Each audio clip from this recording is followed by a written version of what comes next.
The following stories are inspired by documented paranormal encounters. Some locations and identities may have been changed to protect the people involved. These stories may be disturbing for younger audiences, and listener discretion is advised. This podcast is based on true events.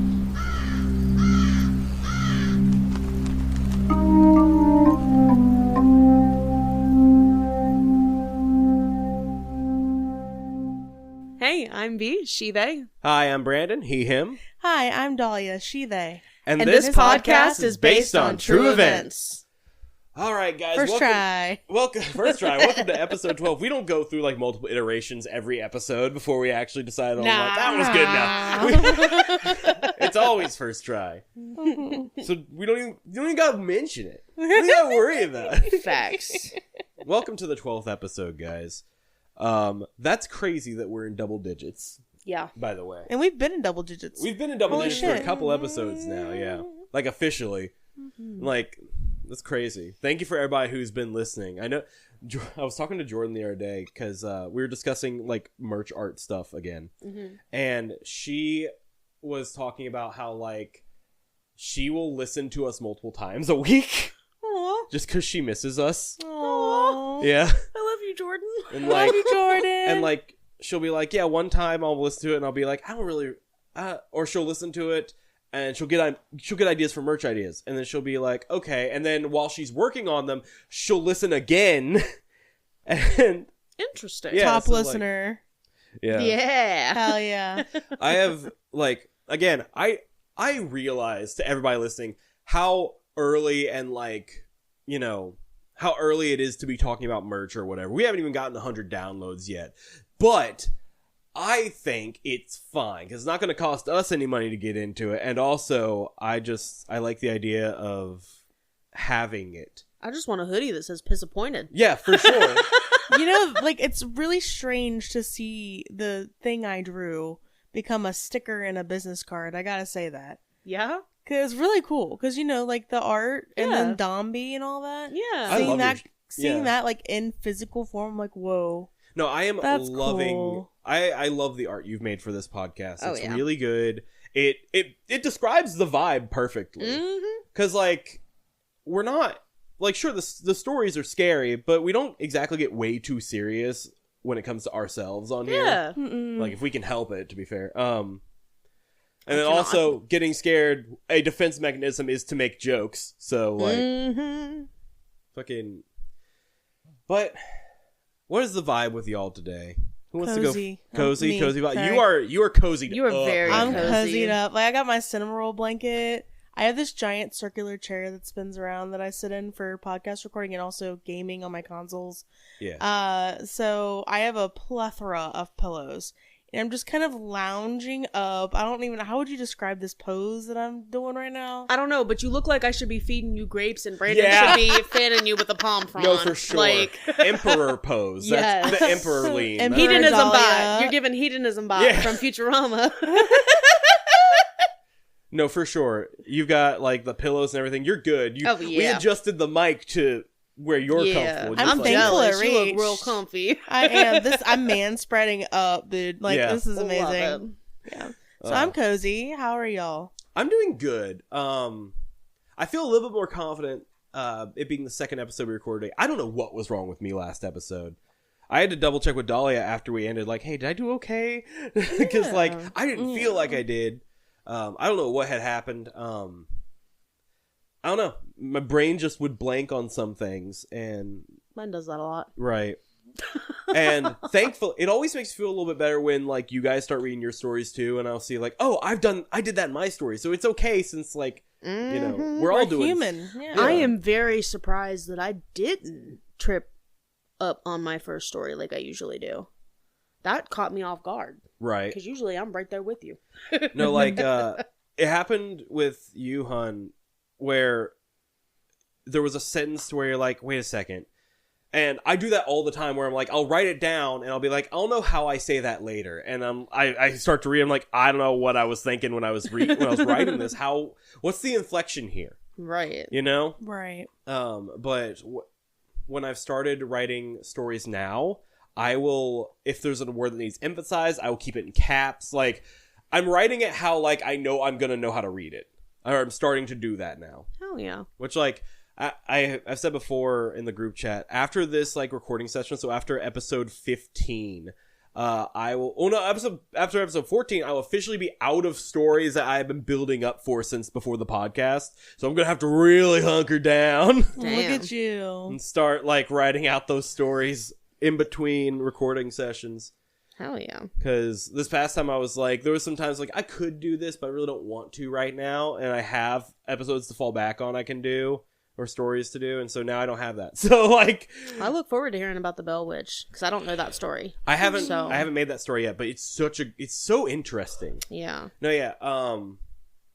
And there's got to be documentaries on it that I can, cover and transmute. What's the word? Transcribe. That's it. All that came to mind for me was transmutate, and I know that was not correct. No, exactly. I was an extra syllable there. Translate. It's like, no, that's not right. But transcribe was right there, and I was like, oh, I know what it was. Trans rights. Trans rights. Hell yeah, absolutely. Protect the dolls. Period. In case you didn't know where we stood before, which, like, of course. We're all gay. I don't know how you wouldn't. But I'm excited to do that one. Today's story of mine, I only have one. But it's a bit of a doozy. It's not as much of a doozy as some are gonna be, but it's starting in this recording session. Did we get a vibe check from B? We did not get a vibe check from B. I wasn't ready. I was just about to be like, who else needs their... Oh, well, you started talking about your story. I was like, wait a second. No, you're right. I might have skipped ahead a little bit. B, how are you doing right now? Feeling like a hungry hippo. Yeah? I am. I'm starting to get real hungry, too. Yeah, after we record this episode, we're going to order some T-Bell. Hell yeah. I'm excited for. Give me a quesadilly. You also said doozy, and it reminded me, I don't know if you guys have ever had a Great American Cookie. No. But they have this thing called a double doozy, and they have 2 cookies, and usually I get the M&M cookies, and they put like a cream on the inside. I don't know if it's like a almost like a Cool Whip kind of thing, but it's not Cool Whip. It's like similar. You know, I don't even know. It might be like frosting. I don't fucking know. I've definitely heard it's probably frosting. I definitely have heard of Great American Cookie, but I can't remember.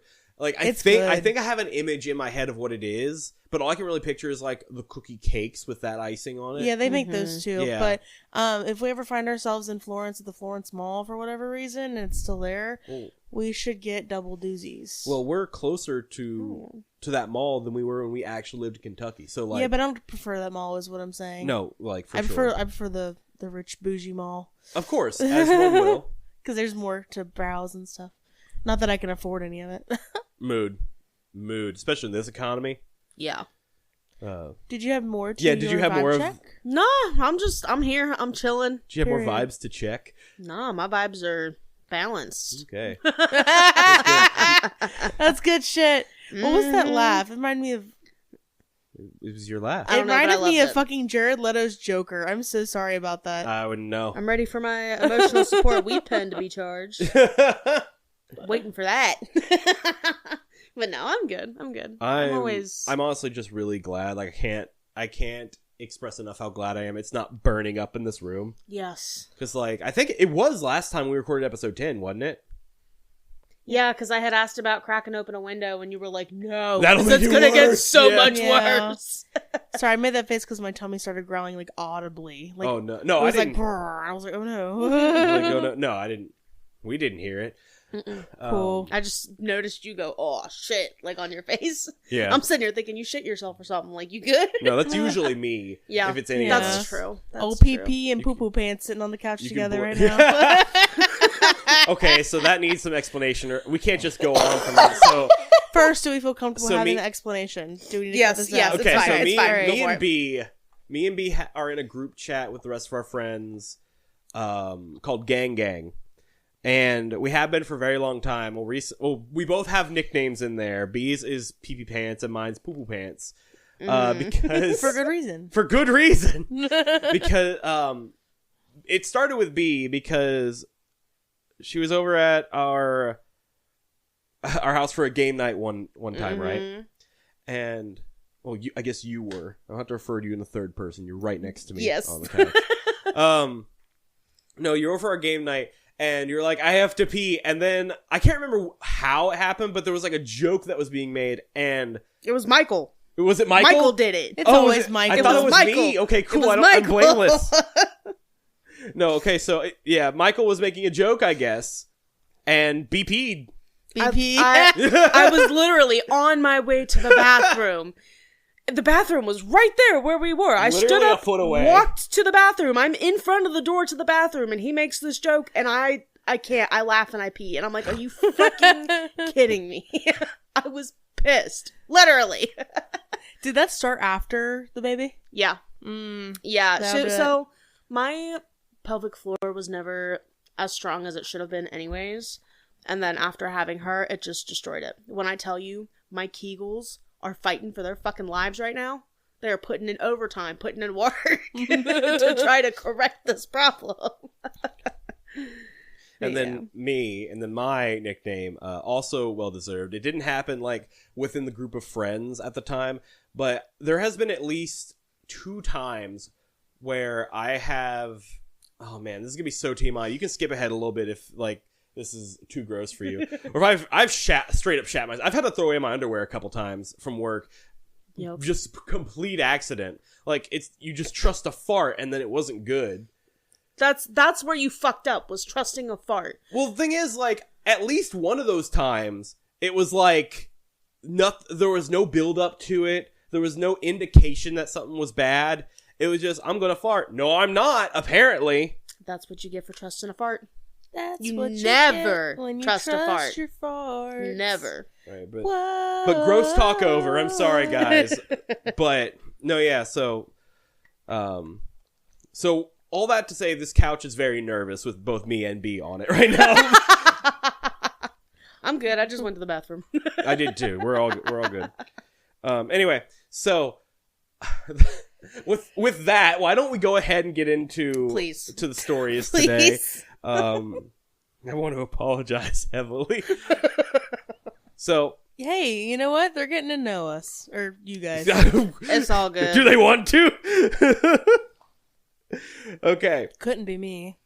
So coming from the same person that looked at me and called me a fucking hick out on her porch. Because you are a fucking hick. You can't stand me, then sit down. The fuck? So, damn. To bring okay. Sorry to bring this down, but this first story does have a trigger warning for pet death, and it's actual this time. So the last time I had a trigger warning for pet death, it ended up not being one, and we were all very relieved. I just misremembered. Mm-hmm. This one has written down in it pet death. So, like, just keep that in mind. If that is something that's like a no for you, please go ahead and skip to Dalia's stories. I will not be upset in the least. I completely understand. There's no real graphic detail. We never really will go into graphic details with this kind of stuff ever, but there is that. So, have you guys ever wanted to go ghost hunting before? Yeah. Yes. Yeah?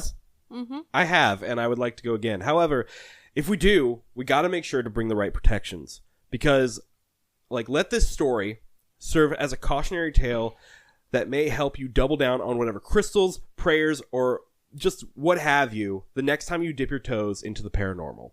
That's for everybody listening to be careful out there, for it may not just be your well-being at stake should you fail to do so. As told by the show These Woods Are Haunted, I give you the story Followed Home. May 2016. Amy Bemis is from Cincinnati, Ohio. Oh, great. She's always been interested in the paranormal ever since she was really young and wanted to go to some notoriously haunted locations close to where she lived. She found out that there was a prison not far north of her, just outside of Columbus, that was hosting a ghost hunting event. Driving up to the place, she is so excited to finally be doing something like this. She described the building as humongous, looking just like it went on and on with a menacing look to it. When she walked into the building with a group of people there for the event, nobody of which she had ever met before, she described the almost instant feeling of eyes watching her, a very uncomfortable feeling. While wandering through the musty-smelling, paint-chipped building, her and another lady in the group came across the basement of the building and decided to explore down there. So, she says, in 1930, in this very building, one of the largest prison fires in history broke out, killing over 300 people, and Amy can feel the eyes of every one of them on her. I do want to give a fun fact at this point. So, the only place I found that matches this description... Oh, I know exactly what you're talking about. Hold on, you might not. So the only place I found that matches this description is the Ohio Penitentiary. However, not only was that inside Columbus, but it was actually demolished in 1998. Mm-hmm. A sports arena was built in its place in 2000, and therefore I am willing to bet that she was actually at the Ohio State Reformatory, which is located about an hour from Columbus, so I'd say right outside. And they are actually known for being haunted and giving ghost tours, so I am almost willing to bet that whoever was hosting the event got the stories mixed up. I'm willing to put money on it. She's talking about Mansfield. Really? Yes. Yeah, that's what this is. Yeah. The Mansfield she's Reformatory. Talking about Mansfield. Yeah, that's what this is. Yep. So this is what... You're both right. Yep. Right. But all I'm saying is, like, when I was doing research for this episode, the Ohio Penitentiary is the one that had the fire, not Mansfield. However, so I'm willing to bet whoever was hosting this was like just got the stories mixed up, which does happen often apparently.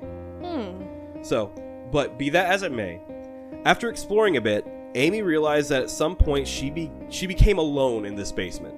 Upon realizing this, her excitement for the exploring turns to real fear real quick.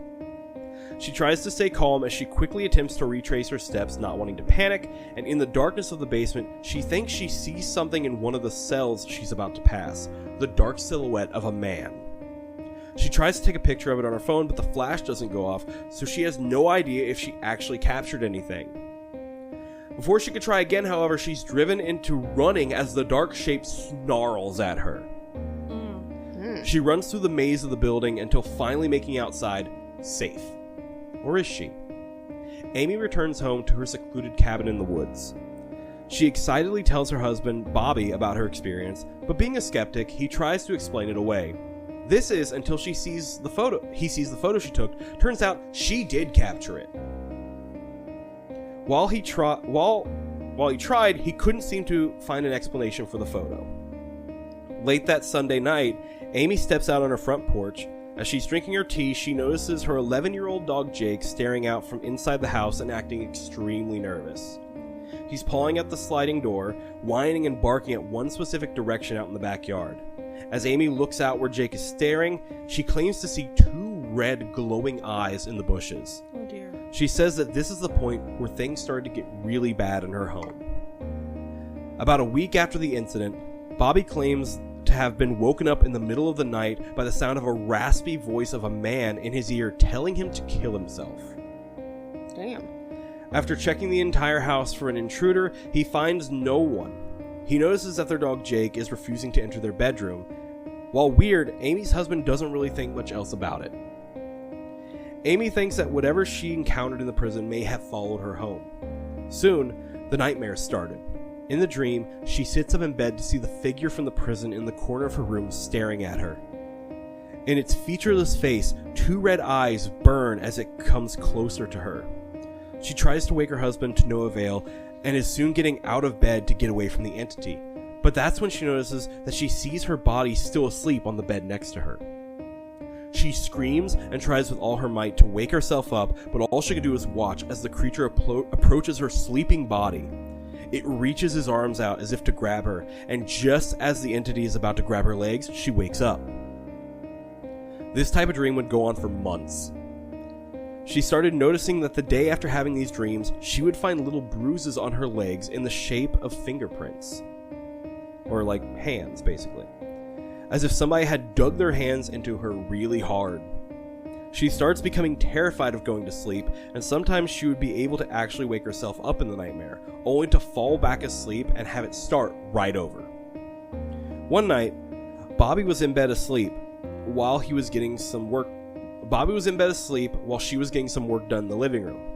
Amy gets the undeniable urge to turn around and walk through her house towards the back door. She goes to turn and sees her dog Jake by the open door as if he wants to go out. Before she can stop him, Jake bolts into the night. Amy immediately dons her coat and goes after him. After searching the woods around her house, calling for her dog, she finds him, Jake laying on the ground, tore open. As Amy takes in this horrifying sight, she hears a deep growl ahead of her and looks up to see what she says she can only describe as a hellhound. Terrified, she immediately starts running back to her house. She trips over a root and wakes up. Jeez. Oh my god. That's terrifying. Thankfully, it has just been another nightmare. After seeing the hellhound in her dream, she looked it up and found out that the folklore was that if you see this hellish black dog that she's been seeing, it's an omen that you are going to die. She wants to believe that it's just a dream, but starts to do some research on the prison. She finds out that seeing a black spectral dog is actually a really common sighting in the prison. This felt very validating for her, is what I'm trying to say. One day, while going outside to call Jake back in, she finds Jake unmoving on the ground. She calls Bobby and they take Jake to the vet, Bobby having to carry their beloved dog. While the vet tries to help Jake, the dog was suffering from a spinal cord issue and would be unable to walk again. Amy and Bobby had to make the hard decision to put Jake down. The vets couldn't explain how this happened so suddenly to Jake, given that this issue usually takes months, if not years, to show up. Every time Amy walks by Jake's ashes, she feels like it's her fault that everything happened. After Jake died, 3 months to the day that the nightmare started, it all came together for her. Going back to the dates, Amy noticed a strange coincidence. The day the nightmare started was May 22nd. The day the hellhound dream happened was July 22nd. And on October 22nd, that's when they had to put Jake down.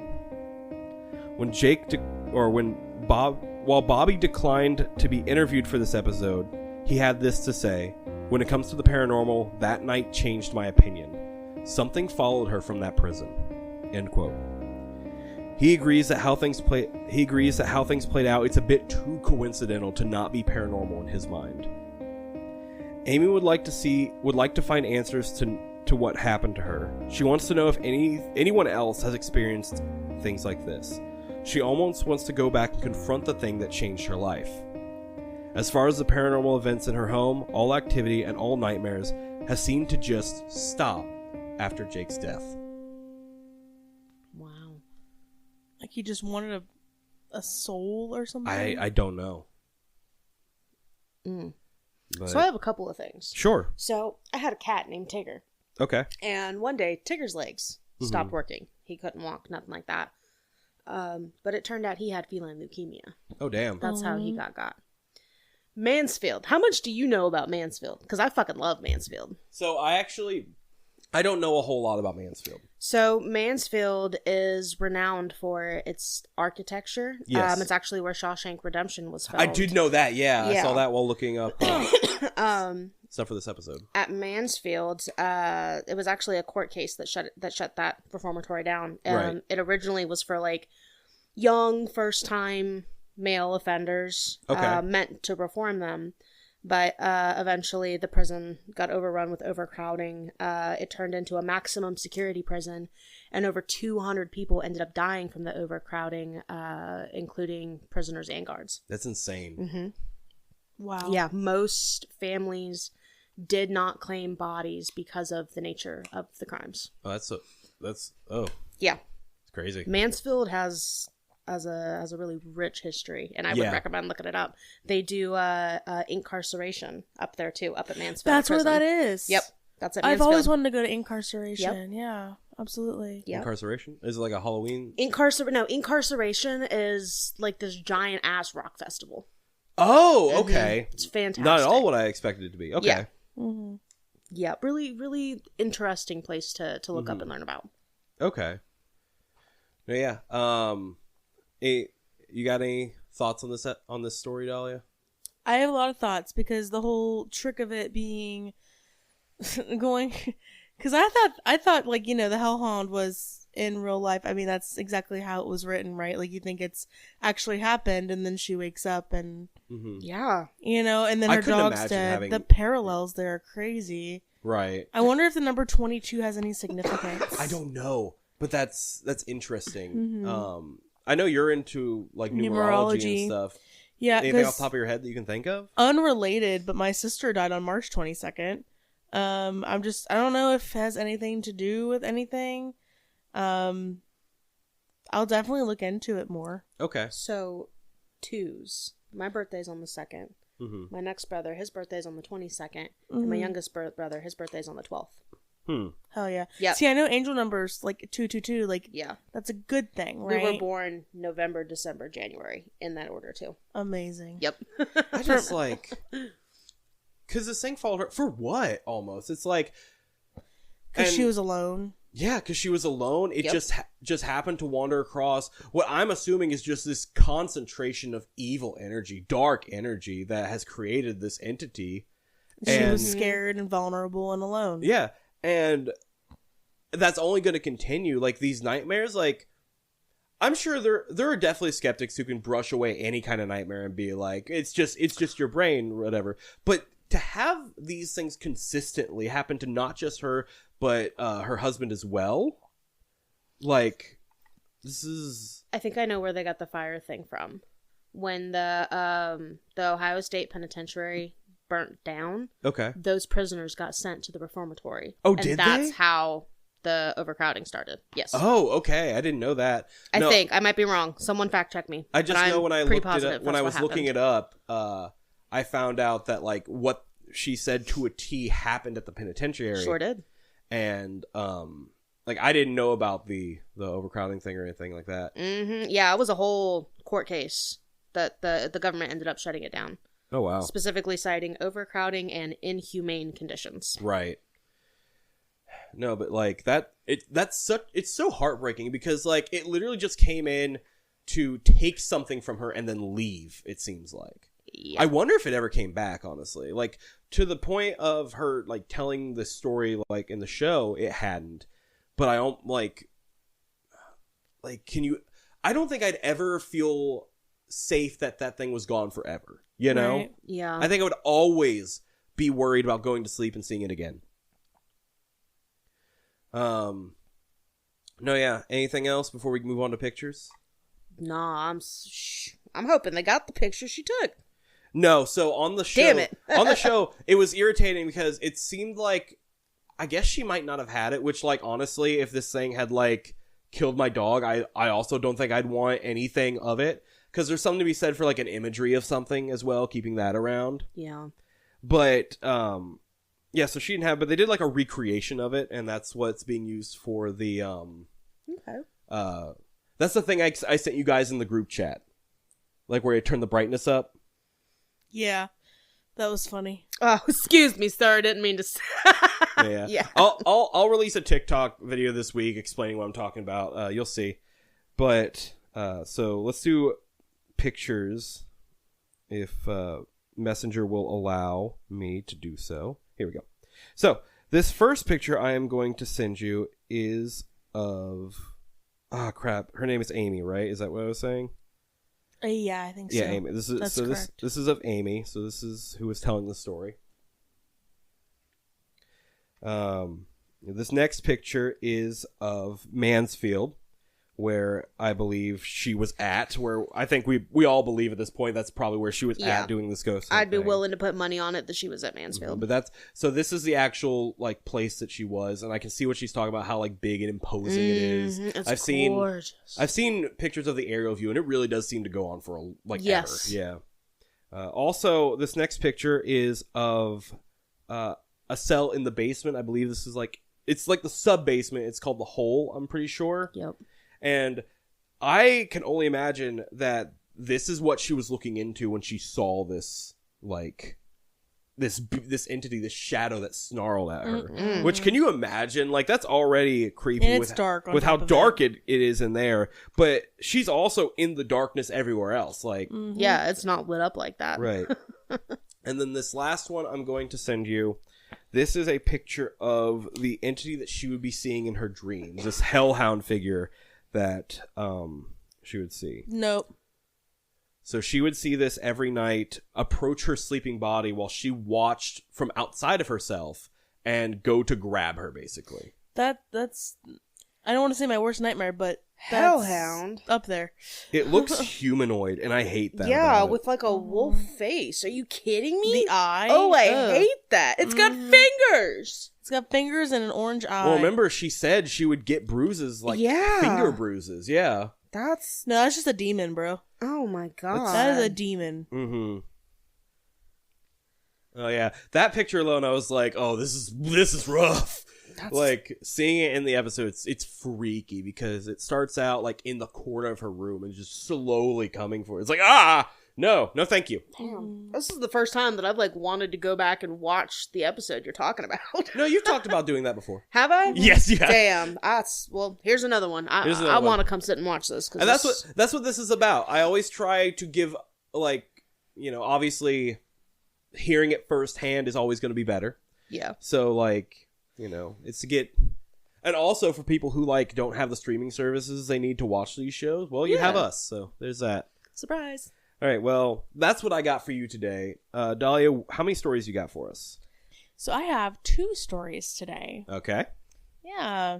So this first one, this allegedly true encounter comes from a news source in South Africa, News 24, and tells the encounter through a man named Sipho Sitole.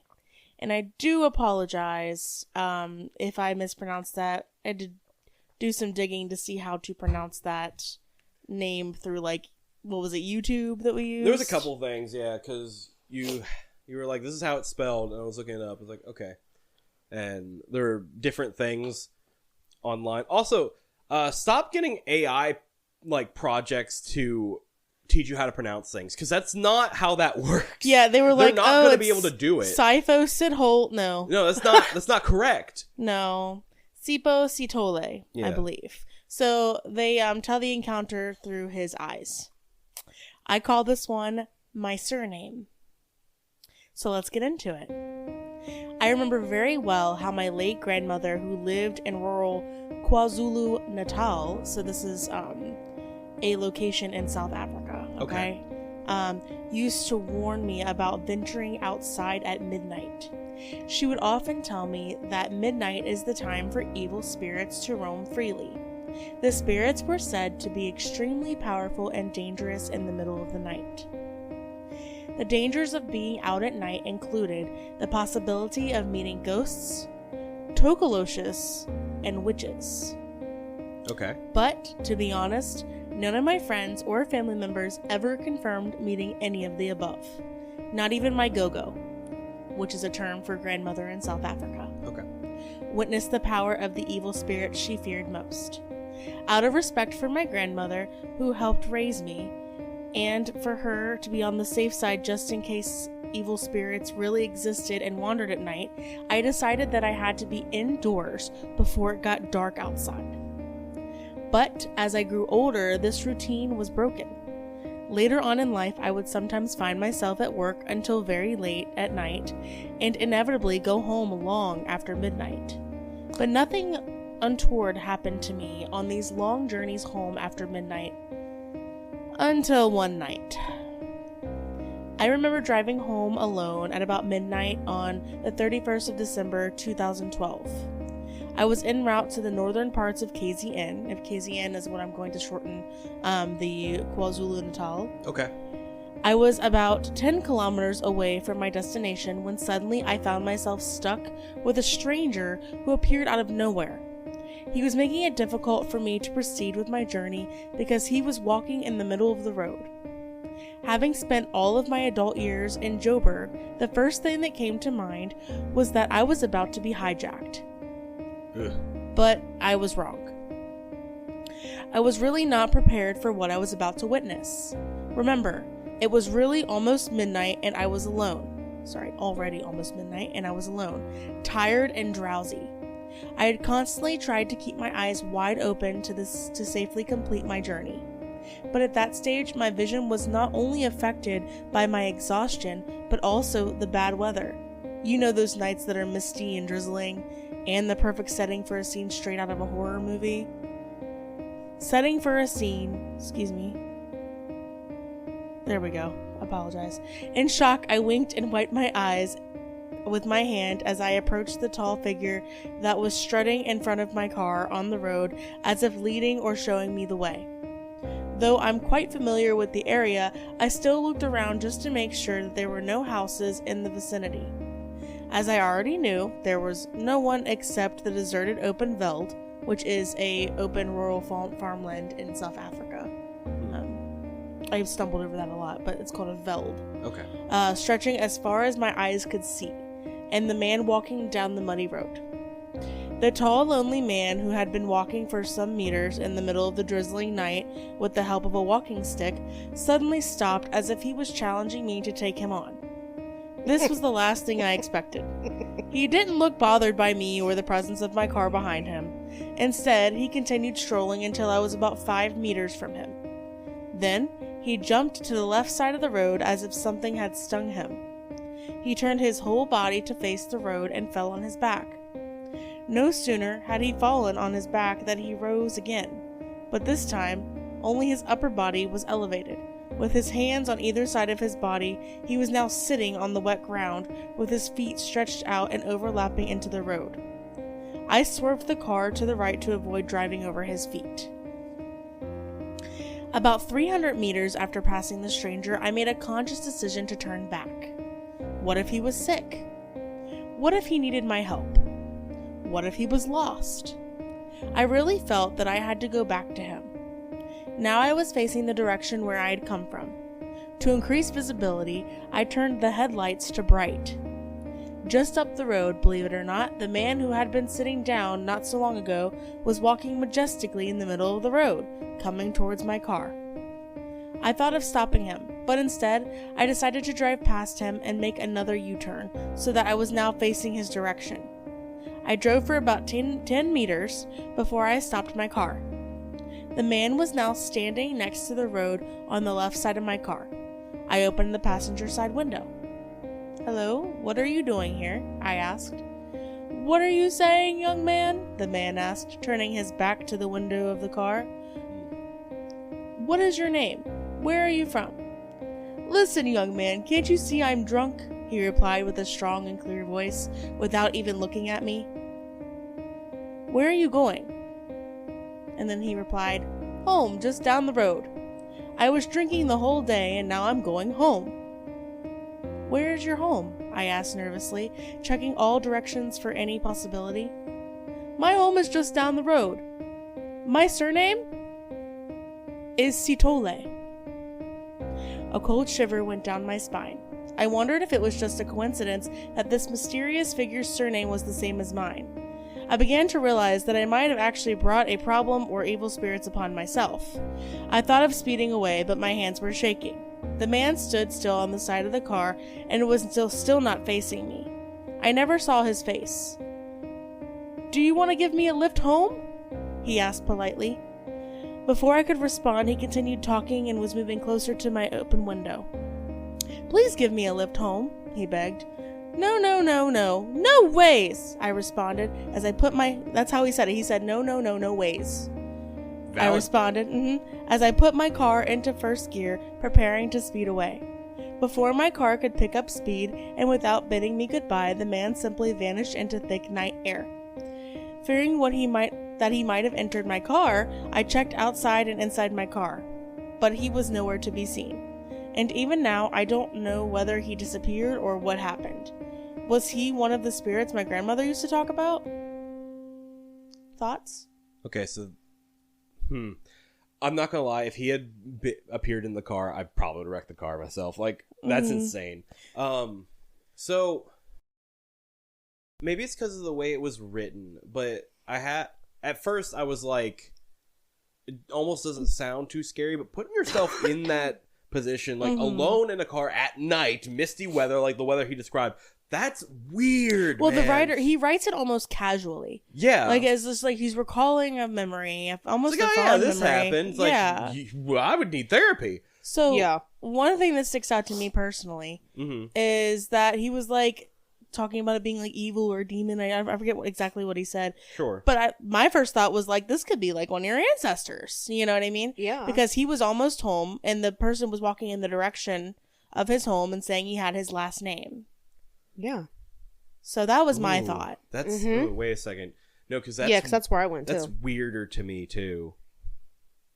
Like knowing everything, because again, at first when you're telling the story, it very easily could have just been a drunk old man at first.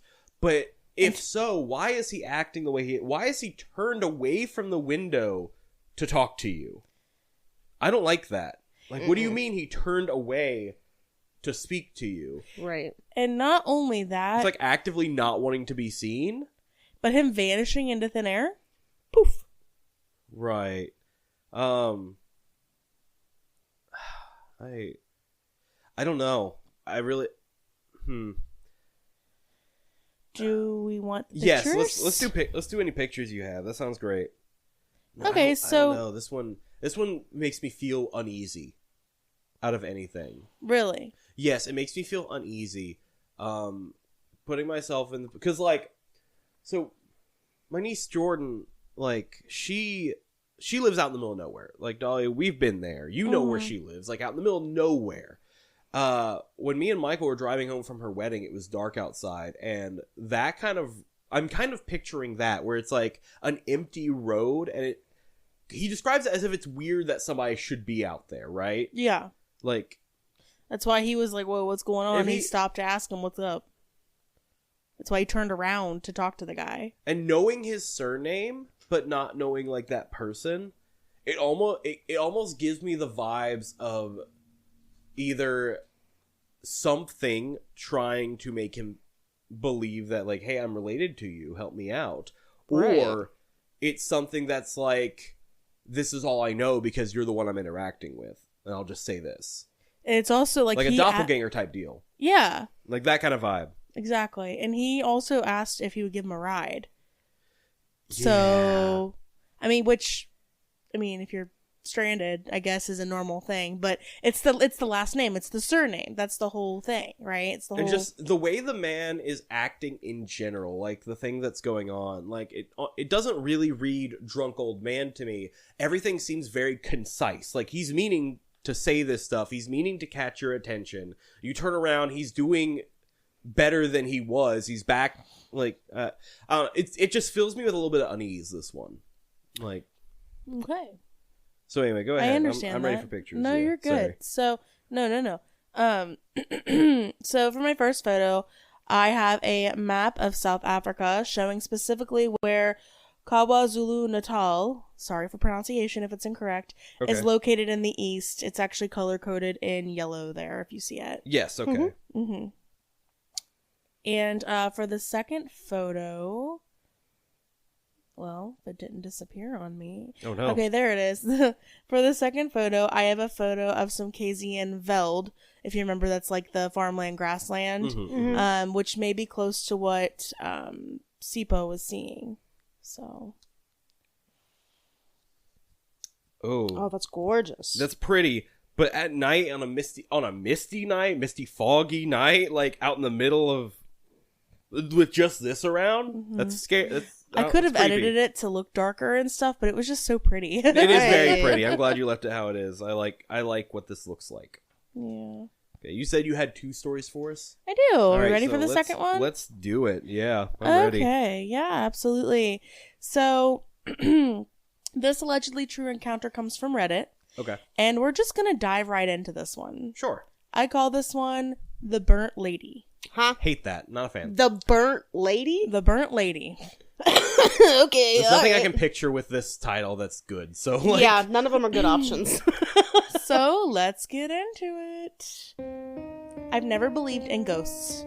Surprise, surprise. Have they ever? Do they ever? Never. Do these Until I people... came face to face with one. Mm-hmm. Okay, I never Pagans. believed in politicians until I saw one up close and personal. Oh, God. Not as a child, not as an adult, and certainly not now. I'm an atheist through and through. The kind who leans not on faith, but on physics, patterns, probabilities. The kind who, when presented with mystery, reaches first for evidence. Even now, the kind of person who doesn't just believe in logic, I chase it, demand it, build my peace around it.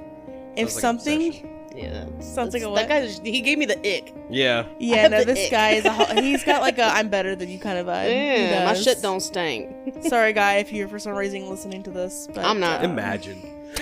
He doesn't believe in ghosts, but he's listening to our little paranormal podcast. No, for sure. I've changed, I swear.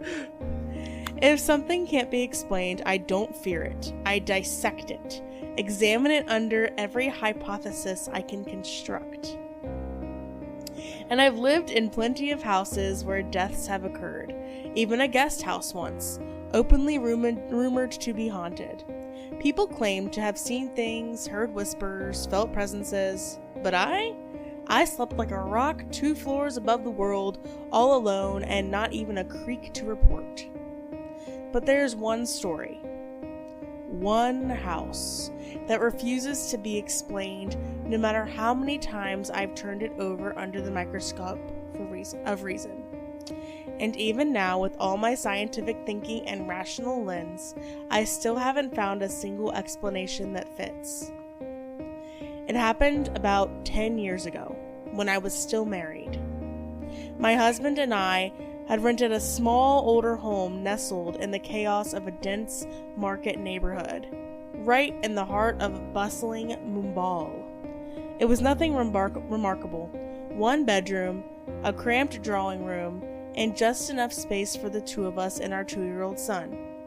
Homes just 10 feet across are common there, stacked in rows like bricks in a hive, each life a whisper away from the next. Despite its location in the middle of a heavily populated area, the house always felt dark. We replaced tube lights, tried every fitting and fixture, but the bedroom remained unlit, no matter what we did. Eventually, we gave up and adjusted the dimness. It seemed harmless enough. Until it didn't. One morning, in the first week, our neighbor, a very old woman whose front door faced ours, barely 10 feet across, approached me. She asked if she could return her padlock. Confused, I told her I hadn't borrowed anything. She looked puzzled and explained that a girl in a black dress had come out of my house and asked to borrow it. She was certain, absolutely certain, that the girl had exited my door. I asked every cousin and family member who might have dropped by. None of them had taken a lock. None had visited that day. In fact, that exact day, my husband and I had locked the house and gone out shopping together. We weren't even home. I tried to explain that to her, gently suggesting that maybe she had mistaken the house. But she remained adamant, visibly frustrated. She stopped speaking to me after that. Yeah. I dismissed it. An elderly woman, maybe some confusion, maybe a prank. I chose logic, as I always do, but the house didn't seem to agree. A few days later, one of my cousins came to stay the night. She slept in the drawing room while her 3-year-old son stayed with his grandparents, who lived a few lanes away. I'm so sorry. For those that cannot see us, Brandon is sitting here. The drawing room. Ooh, so fancy. She is fancy. And it was the faces he was making. I'm so sorry for interrupting you, Dalia, but that was I don't funny. know where this takes place. If that's like, what's a drawing room? I don't. Hold on. Sounds British. Are we drawing a bath? Are we drawing maps? Is it coloring time? Yeah. I don't know. A formal reception room in a house, typically used for. So this bitch got money. It's a fucking. It's a living room. It's a living room. It's a family room, dining room. It's one of those for entertainment. The drawing. Oh, the get drawing over yourself. room. I'm sorry. That might be what they call it in another country. Maybe I don't know. I hope so. I hope that's just the name of it in another country and it's not some fucking pretentious American. The drawing room. They mentioned a location I didn't recognize, I'm a staunch atheist and skeptic with a drawing room. Like, I'm sorry, hun. You can continue your story. It's actually, it is a good story. Yeah, so it's far. good. It's good so far. However, the next morning he came to wake her mother. Whoa. The way this is written, sorry. You're okay. The next morning, the child came to wake their mother up, and the mother is, in parentheses, my cousin. So early in the morning. Cheerful until he stepped inside. He froze, suddenly shivering with fear. Then, without a word, he covered his eyes with his hands and won't take them down and had to be carried out of the house. Ooh. Only after they'd left and walked far from my house did he tell my cousin there was a burnt lady sitting in the corner and staring at all of us. Oh. At the time, I didn't know this. My cousin kept it from me, afraid I'd be scared, but the story came out later, and by then, it wasn't the only one. So, they didn't tell.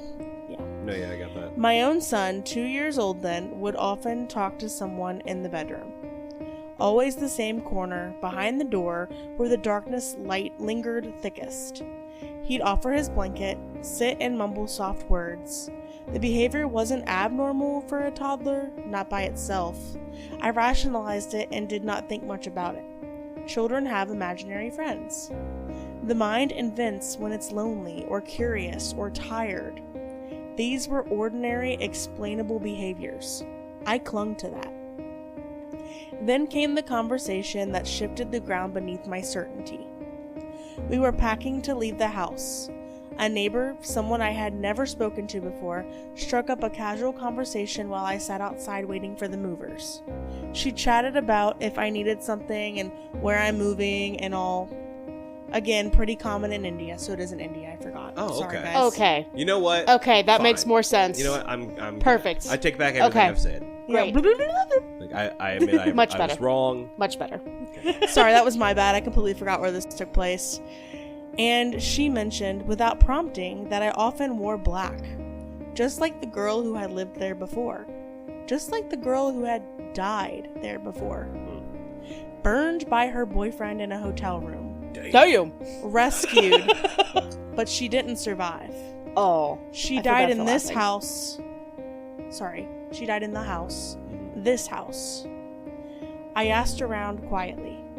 I knew this area well. Our extended family had been living there for decades. And the story checked out. The girl who died was the younger sister of one of my own school classmates. That was the moment I stopped trying to explain the experience away. Because I had lived in other places where death had occurred, nothing ever felt wrong. I once spent months alone in a surprisingly haunted guest house. Nothing. No chills, no whispers, no unseen eyes, just empty rooms and silence. But this house, it wasn't haunted by a ghost. It was haunted by weight, a kind of thick emotional residue that logic couldn't dissolve. Everyone felt it, especially the children, the ones untrained in denial. The old woman too, sharp and specific in her memory of a girl in black. What was that? Not a spirit, perhaps, but not nothing. So there's still denial that it was a spirit. Is that the end of the story? What the No, fuck else is I it still have supposed to more. be? Oh, there's more? Okay. Yeah, sorry. Sorry. No, I was kind of reiterating. I apologize. Okay, you're good. The scientist in me still looks for answers. Faulty writing, subsonic frequencies, mold, carbon monoxide, psychological transference. Maybe.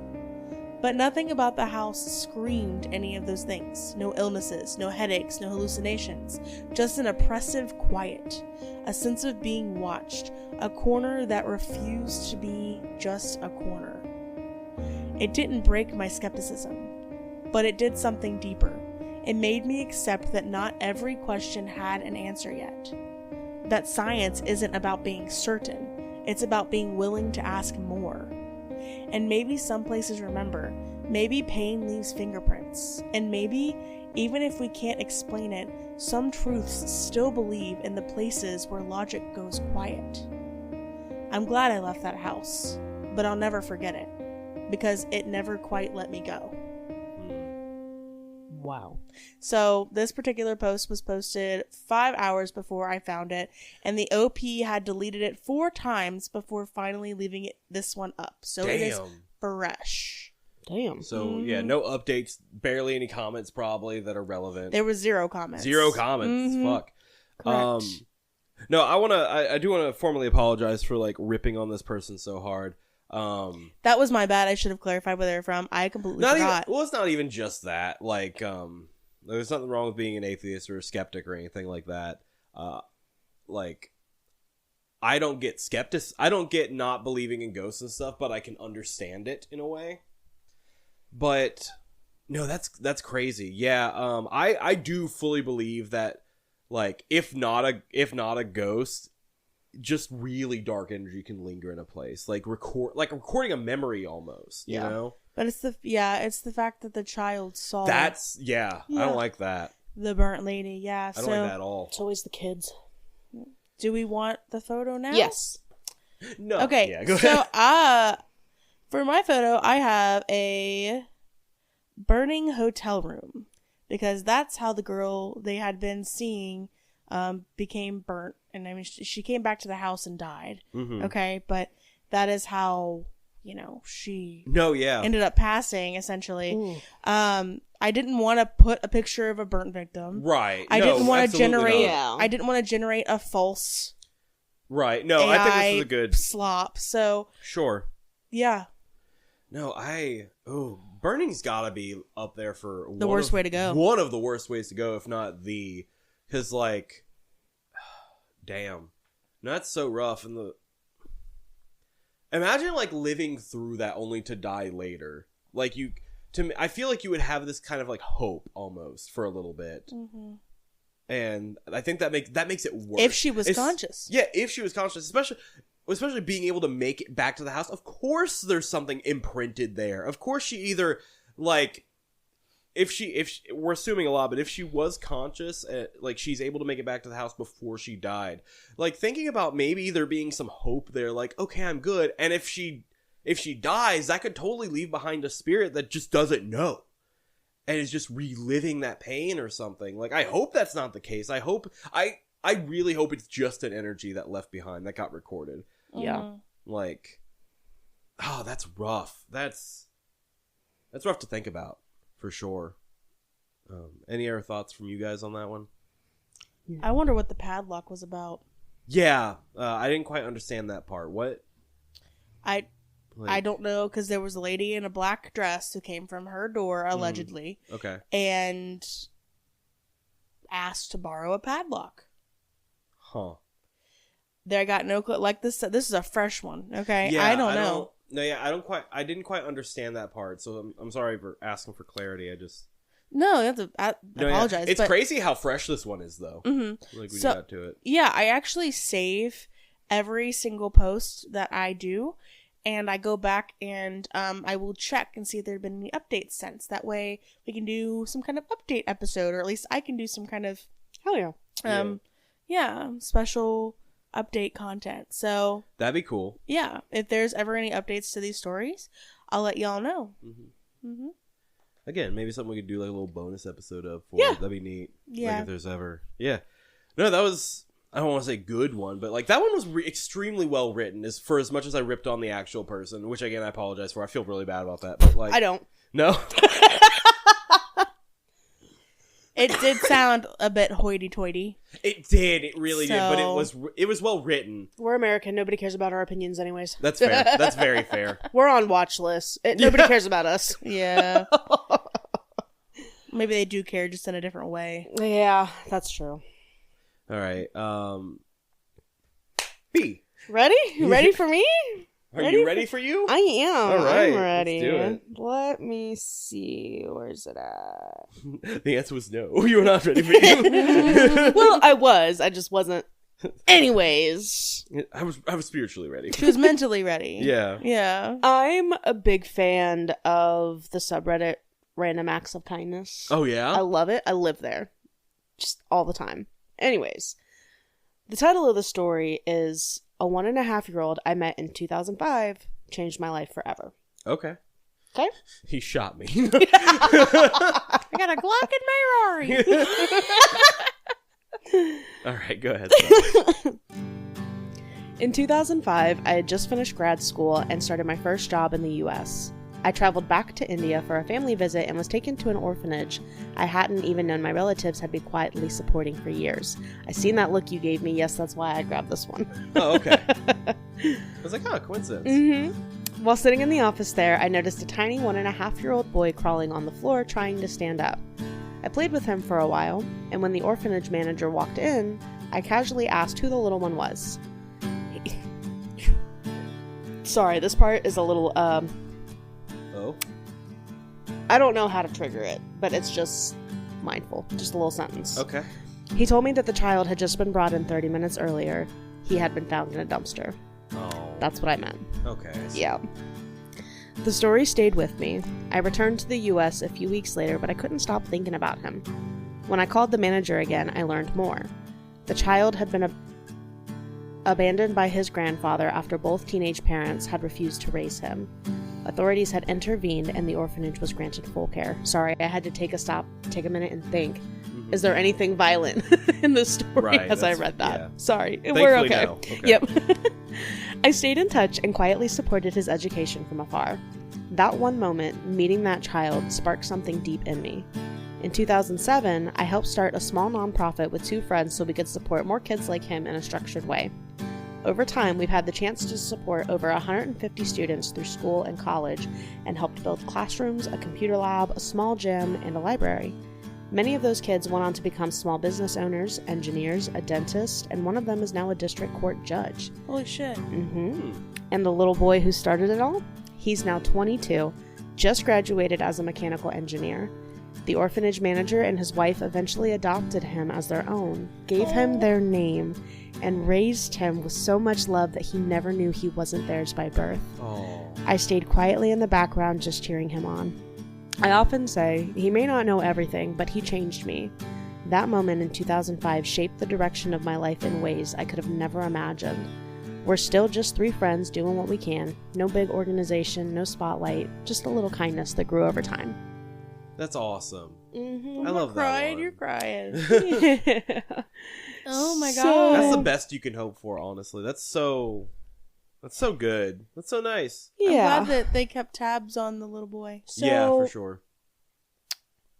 India has, I believe, someone fact check me, either the highest or second highest rate of orphans. In 2016, 2017, there was a study that was done that found that there were over 9,500 orphans. Over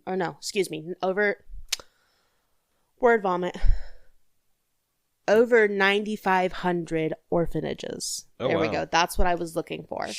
91% of them are non-government funded, meaning only 9% of them receive government assistance. Damn. Oh my god. So the orphanages in India really do need they could use the help. I mean, Yeah. they've got it, they don't need no fucking white pity for me, but, Right. But like any the kind of awareness orphanage. could definitely help. Yeah. Right. So because of that, the picture that I have Okay. is actually a picture of an orphanage in India called Little Hearts Orphanage. Yeah. And it's got pictures of the teachers and some of the kids that live there. If it will ever send. There we go. Oh, I love that. Mm-hmm. Hell yeah. Yeah. That was a good story. I'm glad. I thought so too. Oh, yeah. I'm always glad to have like these happy endings to our podcast, though. Mm-hmm. Like, Crazy how both of our stories were India. Well, is that why you chose that? So I have mine, and like I said, I screenshot Yeah. just read. So they're all there lined up, and I just gotta pick which one. right. So as soon as it was like, oh, India, I was like, oh, perfect, and it's a great story. Let's go. Yeah. Yeah, I like that. That's good. Well, you guys can find us in our links below. We're on Facebook. YouTube, Blue Sky, because fuck Twitter. Fuck Twitter. Instagram. That's the one I couldn't remember for some reason. We're on Instagram. I'm on Instagram quite a lot for our page, just sharing random like bullshit that kind of relates to us on the stories. Mm-hmm. Is there anything I'm missing? You can email us at TPIBOTE@outlook.com if you have a wholesome or creepy story to tell us. If you have a wholesome story, put B's name in the subject line. If you have a creepy story, put Dalia, that's me, name in the subject line. That's Dalia without an H, please, and thank you. TPIBOTE@outlook.com. Thank you, B. Tippy boat. Tippy boat. I meant for social, but that also makes sense. Oh. Yeah. Well, we did the same thing last episode, so I was We just going to do it. we did. Yeah. I see where you got that from. Also, Yeah. give us a rating and review on our Facebook page, Spotify, and on Apple Podcasts. It really does help out. Like, the more ratings and stuff you get, the more likely those places are to show our podcast to other people. So if you like us and want to help support us, that's a great way to do it. But yeah, which one of you want to end us out for today? I can do it. Let's do it then. Thanks for tuning in, and as always, this podcast was based on true events.